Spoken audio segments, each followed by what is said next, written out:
I was that day was in a conference and then was coming back to East Lansing by the bus from the Detroit airport called Michigan Flyer.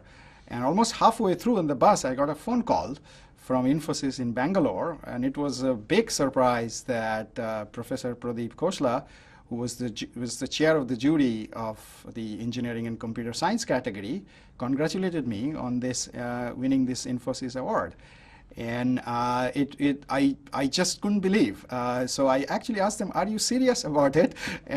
Because this has become so prestigious, this award, so quickly, that I think it's a dream of every researcher, working in different areas, because they have 6 different categories. So it was really fantastic to know that I received this year's award.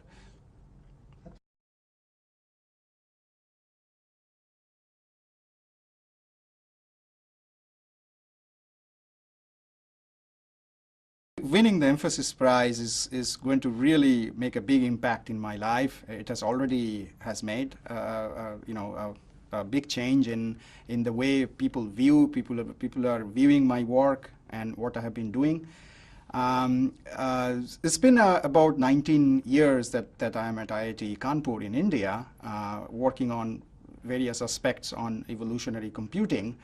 And after winning this Infosys award, it seems like all my 19 years of work has come to alive, and people now know what I have done, and as if for so long I have been working towards it, and now is the time I got recognized. So it's a big thrilling experience for me, and I think in the years to come, my work and I will get more recognized.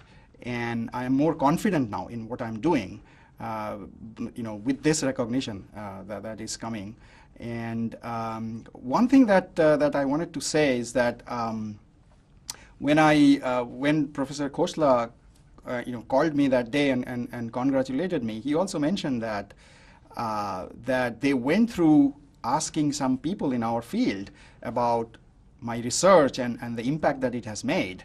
And they were unanimous about it, that I made some significant contributions. And that is a big information to me, that it is not only the jury, but then the peers in my field also thought that I made significant contribution in this area. So winning this award, I think it's going to give me a lot of confidence in what I'll be doing from now on, and also for others to really see that what I have done and look at my work in a more positive way.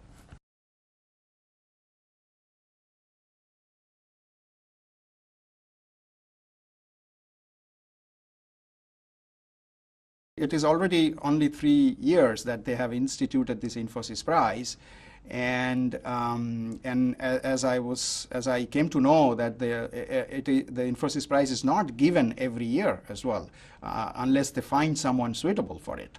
So I think it's very prestigious to get this award already, and I feel that winning this Infosys award is going to give me an extra benefit in trying to get my work more recognized, and also people to pay attention in what I'm doing.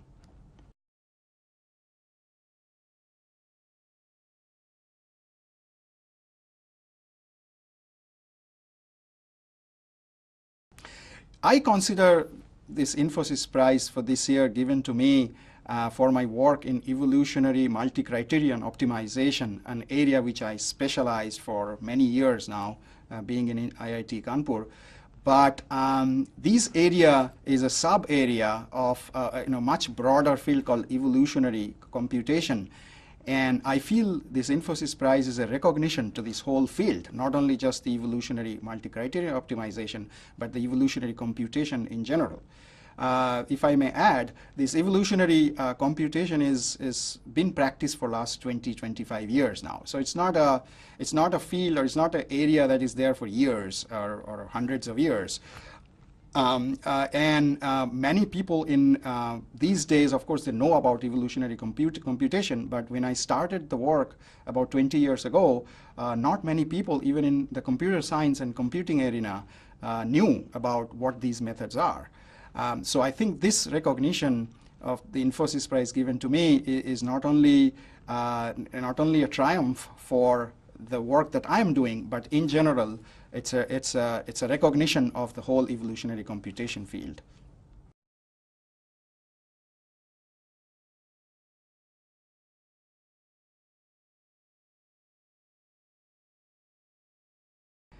I grew up in a small state in India called Tripura. I did my schooling from there, and I came out right from the beginning. I was interested in engineering. So that's why I was interested in mathematics and physics in my school days. And then I was fortunate to get into one of the IITs, IIT Kharagpur. And then I came there for my mechanical engineering degrees, which I finished in 1985. And after that, I thought I had enough study, so I need to go and see the industry world. So I joined Engineers India Limited in Delhi, and I worked there for a couple of years. This was a fantastic job. I was really happy doing all the designs that was coming to me. But then I realized that I was interested in doing something else, maybe more creative, maybe something that I can sit somewhere and think about some new ideas and do it the way that nobody would tell me what to do. And then I realized the research is the area that is where I can do these kind of things. And so I came to USA, to University of Alabama in Tuscaloosa in the year 1987 to do my master's. And when I came there, I had a choice to have 4 courses. So of them, 3 were compulsory, and I was looking for the 4th course, which was elective. And then I realized that there's this course on genetic algorithms offered by Professor David Goldberg there. I had no clue that in an engineering department there's a topic on genetics being taught. So I was fascinated to this, and I signed up for the course, and pretty soon I realized this is something I want to do in the rest of my life. So I ended up working with Dave on my master's, and then followed up with my PhD work at Alabama. And then I had a couple of years of experience in University of Illinois at Urbana-Champaign, and then I returned to India, and IIT Kanpur would give me an assistant professor job. So I went there, and since then I've been there, teaching in mechanical engineering department there. And then right from the first day, I was started in doing research, interested in doing research. And then I was really skeptical whether engineering students would like to come and work with me, because I'm doing something related to evolution or genetics applied to engineering. But out of my surprise, there are quite a few students who are interested in working. The funding agencies were interested in funding me. So very quickly, I built up a research lab over there, and then I never had a problem with students coming and working with me. What I did, which is kind of different from many people, is that I try to realize that what are the bottlenecks in those areas which need special attention before they can be applied in practice. Because genetic algorithms, to start with, was something that's been done in a computer science department, not so much in engineering.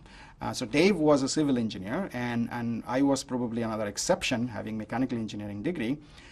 So in my visits to industries, I realized that there are certain issues with the then genetic algorithms that we had need to be changed or need to be researched on more in order for them to be applicable in practice. So I addressed some of those issues. Starting in 1993, the first thing I looked at was this multi-criterion optimization, because when I visited this company called Tata Steel in Jamshedpur in India for a project, it was a day-long visit, and we discussed many things. They showed me around the furnace that we were supposed to design. At the end, there was this issue of what would be our objective for this particular optimization task. And I was talking to 3 different people there. Each of them had a different idea. Somebody wanted to optimize the cost. Another person said, no, that's not very important. They wanted to maximize the life of the refractory and things like that. Somebody wanted to minimize the overall energy needed to operate that furnace. So that's the first time I realized that in industry, people have problems in getting down to one particular objective. They're talking about different goals, different objectives of design. So that led me to thinking more in terms of multiple objectives, and later on I developed quite a few algorithms with that. Then there are issues with handling constraints. That's something that you can't avoid in practical problems. Then there are something that I worked on related to how do you handle variables that are of mixed type. Some of the variables can take any real number. Some of the variables can take only integers, for example. So I came up with some methodologies on all these different areas that I mentioned. These are now by default used in most of the softwares. And when you read a paper in this particular area, they are just using my methodologies, and these are so popular these days that they don't even explain what these are. Because at that point on, I thought about these critical issues that needed to be worked on in order for these methods to be popular in practice. And I'm glad that I did those. I thought clearly at that point. And of course, I didn't continue on many of those except this multi-criterion optimization, which I found there are a lot of opportunities, and there's not much out there. And the evolutionary algorithms are one unique ways of handling this multi-criterion optimization. So this is how I came all along. And I think most of these are now showing some results, and people are, both in industry and in academia, are using my methodology. So I'm very happy because of all this that has happened.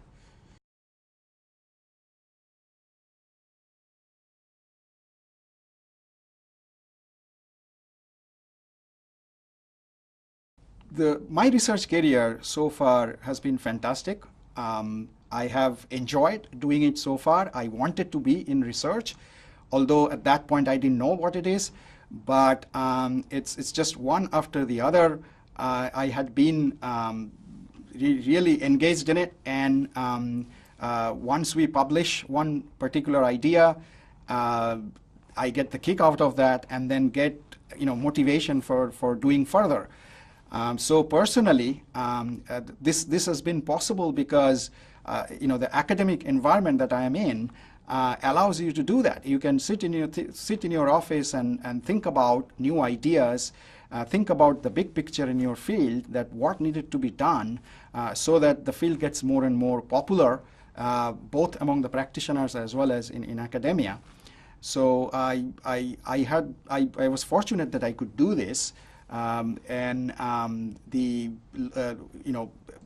are many researchers today that are doing some marginal work that goes from one work to another with some little changes in them. But at some point, I think all of us should stop and think, what is the big picture of my work? And when we do that, we come up with really some sweet spots that needed to be looked into a bit further. And then the field progresses. And I was very happy that I could do this in several different areas, in multi-criterion optimization, in other aspects of optimization like constraint handling and real parameter optimization.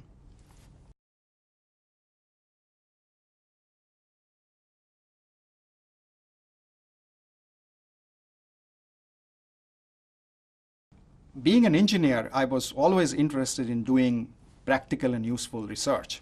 So when I first looked into the genetic algorithms back in 1987, there were a lot of issues that needed to be worked on for it to be applied in real practice.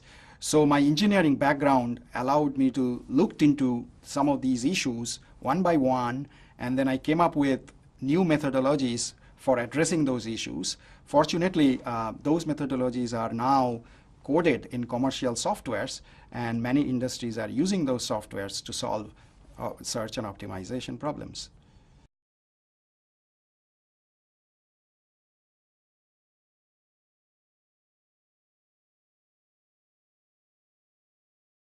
I would like these ideas to be worked on more and more engineering problems, because most engineering problems have multiple goals, as I mentioned. You cannot design or use practical ideas just thinking of one particular criterion, one particular directions.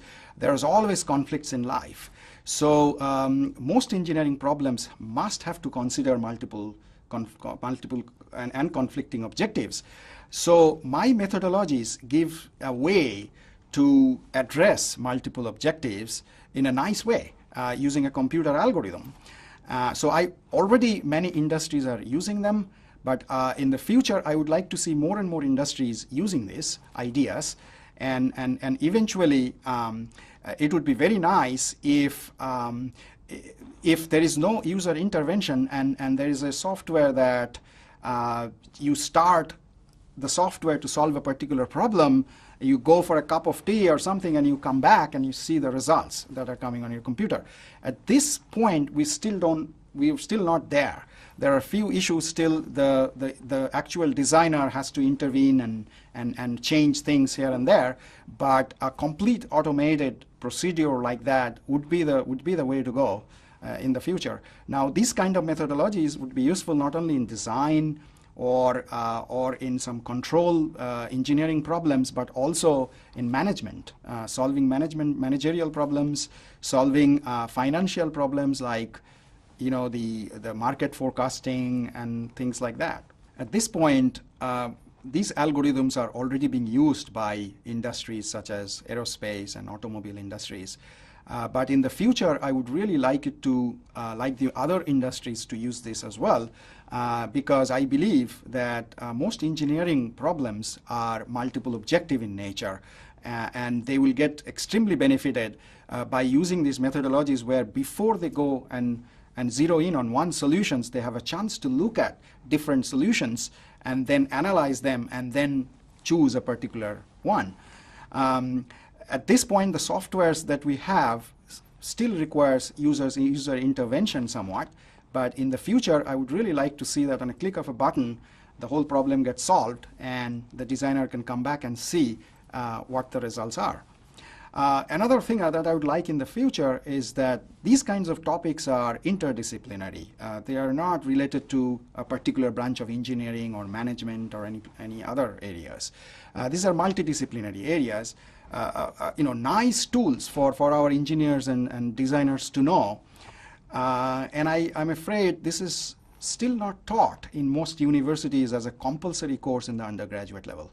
Most of these are taught as an elective course at the postgraduate level. So in the future, I would like to really see more and more universities are adopting optimization as a core course in their curriculum, in the undergraduate curriculum, so that our engineers know more about these tricks, more about these tools.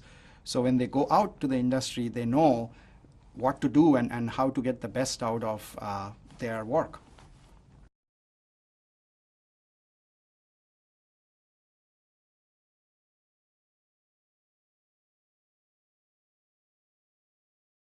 The Infosys Prize is a great thing happened in my career so far. I have had some awards in the past as well, and it has been nice that on a regular basis I have been motivated with these prizes.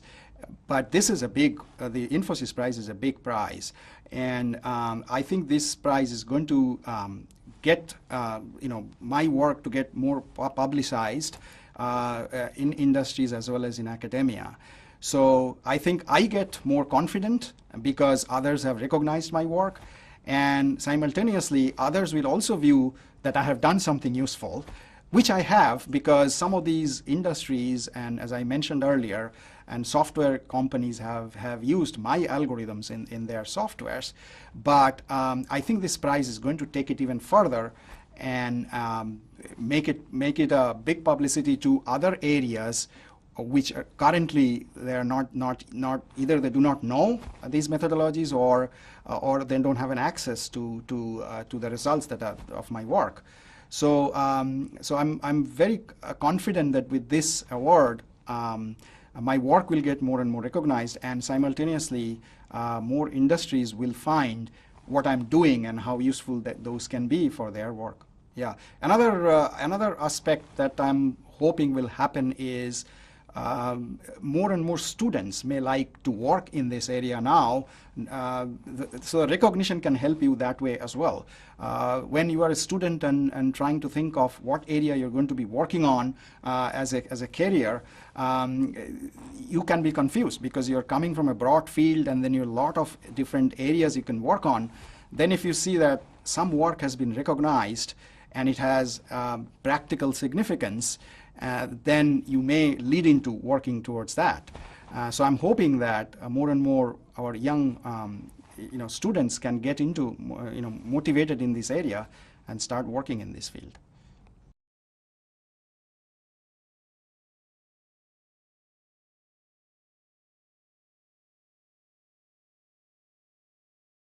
Let me make this a bit broad, going over from students to all the way to maybe young professors as well at the university level.